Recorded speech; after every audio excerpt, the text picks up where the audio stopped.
Okay, let me show you something. Here's a radio, and I'm going to turn it on.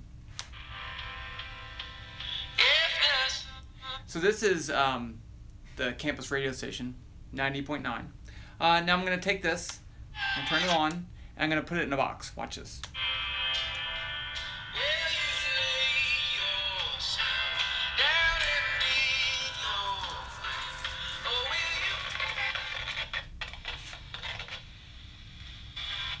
You can't hear it. Then you can.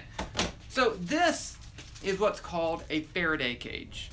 And I made it out of aluminum foil, but you can make it out of any conducting material, and it has holes in it, but you can't hear through it. So let's see how this works. Okay, so first, this is what I'm using to describe a radio wave. It's an electromagnetic wave, so it has oscillating electric and magnetic fields.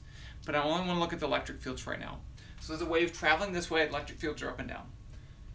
So when the electromagnetic wave comes to this metal box with a radio inside, the electric fields induce a current in the metal, and those currents make magnetic fields and electric fields too. And those currents make fields that cancel this. So essentially, they cancel electric fields inside here, and you don't get any radio signal, and you can't hear your radio station. Now what about the holes? Because light's an electromagnetic wave, but I can see through this. So the hole size, it turns out, if the hole size is smaller than the wavelength, then it acts as a good Faraday cage. But that's just approximation. So let's look at the relationship. This is the relationship between wave speed, wavelength, and frequency. I know the frequency of the radio station is 90.9 FM. That's 90.9 megahertz. I also know the speed of light is 3 times 10 to the 8th.